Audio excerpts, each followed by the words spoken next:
Bonsoir les amis, j'espère que vous allez bien. Les amis, cette histoire de rapatriement ne touche pas seulement les humains, il faudrait que vous le sachiez. Qu'il ne s'agit pas seulement des humains, il ne s'agit pas seulement des étrangers humains comme nous. Le rapatriement concerne tout ce qui est étranger. Ça veut dire qu'il y a des humains, il y a aussi des animaux qui se font rapatrier. Eh oui, oui.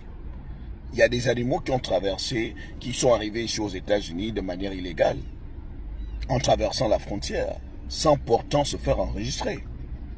Sachez qu'à partir de maintenant, cela fait quelques jours que ICE rapatrie les chiens mexicains, les chihuahuas par exemple. Ce sont les chiens les plus célèbres, les plus connus.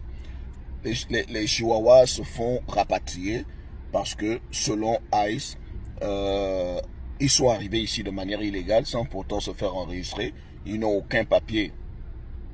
Vous imaginez à quel point, à quel niveau on est déjà allé. Donc, on a interviewé même une Américaine qui avait un chihuahua et qui disait, mais je ne comprenais pas. À chaque fois que mon chien aboyait, je sentais qu'il y avait un autre accent qui était différent du nôtre, qui était différent de l'accent des chiens américains. Mais je ne comprenais pas. Moi, je ne savais pas que mon chien était mexicain. C'est maintenant que vous m'expliquez. Moi, je cherchais à m'en débarrasser. Mais comme vous m'avez donné une bonne raison de le laisser partir, je pense que vous pouvez l'emmener. Après, elle a terminé en disant, je pense que vous en faites aussi un peu trop. Vous mettez aussi trop la pression à ces gens-là qui travaillent dur. Et elle a été honnête en disant, vous savez, nous les Américains, on est paresseux.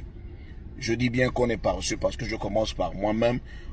Il est difficile que nous travaillions dans les domaines que les immigrés occupent, quoi. Elle-même, elle avoue que les Américains ne peuvent pas travailler dans ces secteurs-là.